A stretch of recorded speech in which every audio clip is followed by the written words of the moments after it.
Yun, good morning mga kapatids. Araw ng linggo.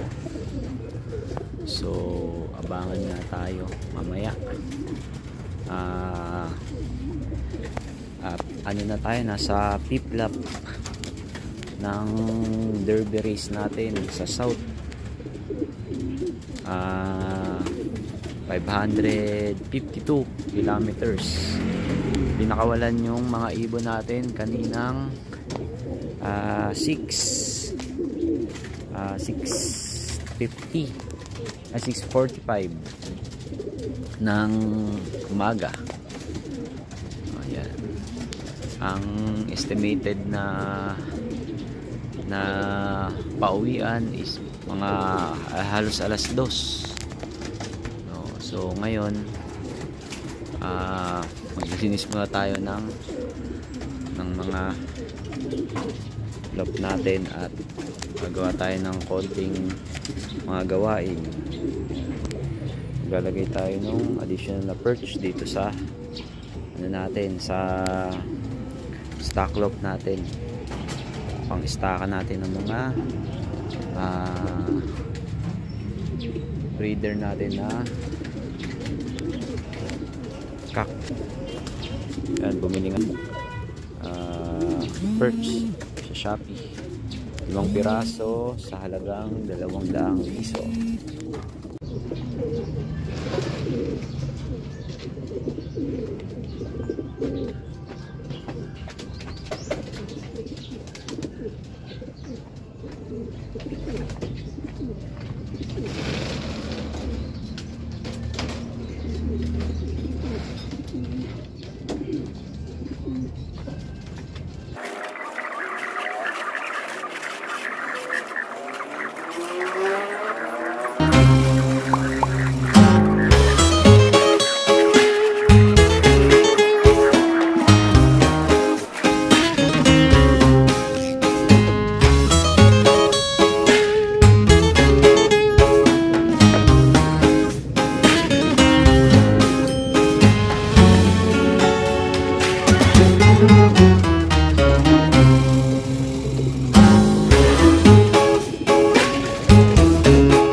guys, tapos na nga tayo maglinis at napakain na rin natin lahat nung ibon natin.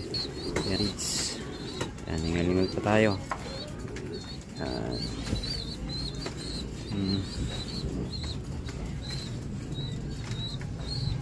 Every Sunday test natin yan, yung parang pinaka general clinic every Sunday. At yung nakapagkabit na rin tayo ng mga bagong perch dito sa ating bagong stock, pang stockan ng mga breeders natin. Yan. Mga kak, stockan ng mga kak natin. Yan.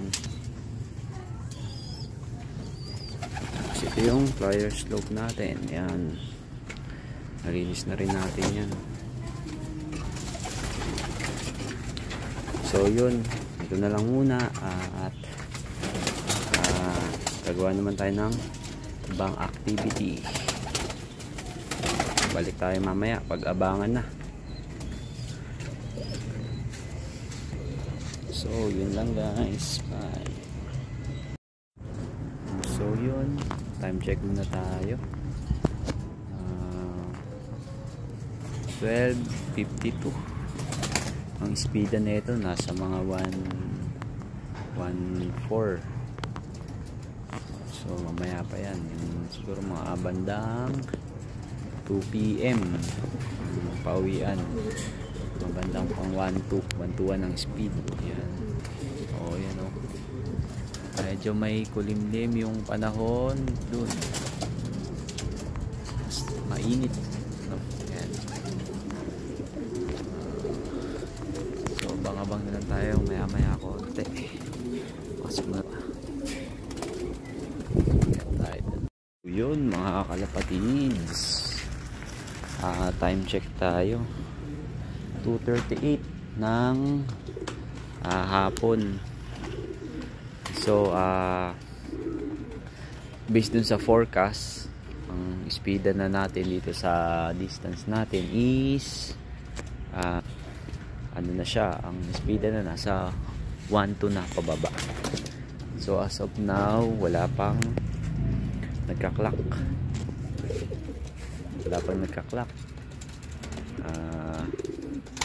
Medyo maganda yung panahon.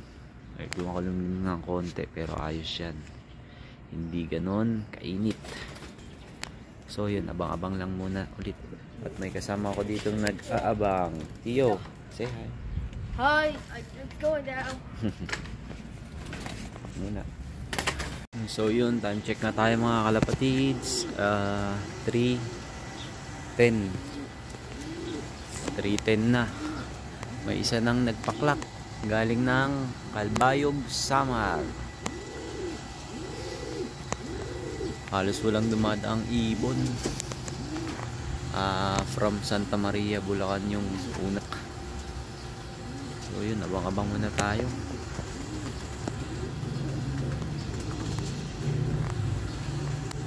Sana mo yung ibon natin.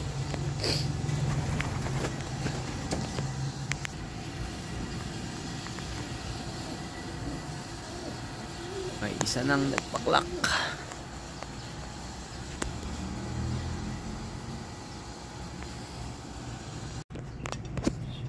Time check 3:22 ng hapon. Walanjo. Akala ko may ibig bumiktoris papalapit sa akin. Tapos bigla na lang lumiko. Hangya.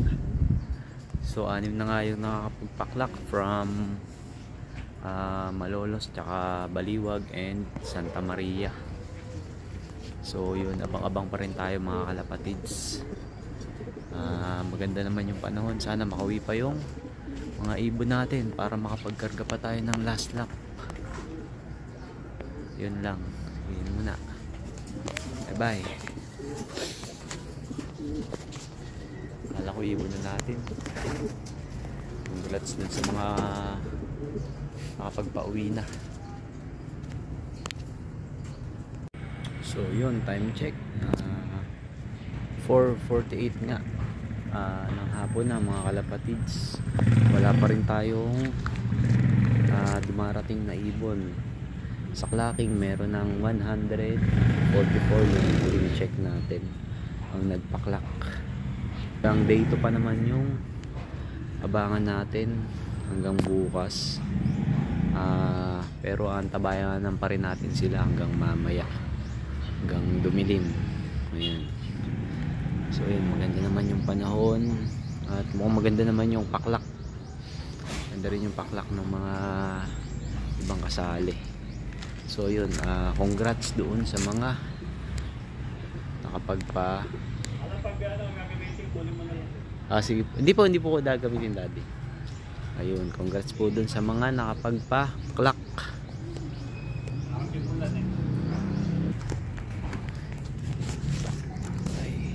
Speedan na nga lang natin, nasa 900 na lang.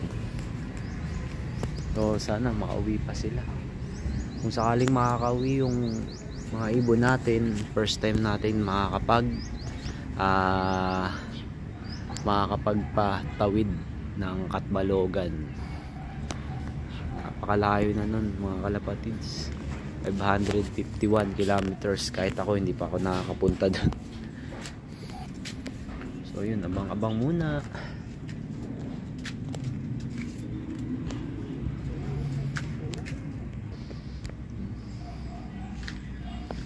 Yung mga ibon natin dito, ano sila, busog na, napagpakain na rin tayo.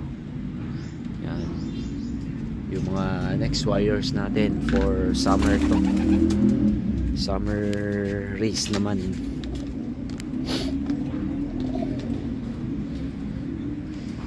Yan. So yun na lang muna mga kalapatids. Antabay na lang muna tayo dito. May pusa na nakasilip po.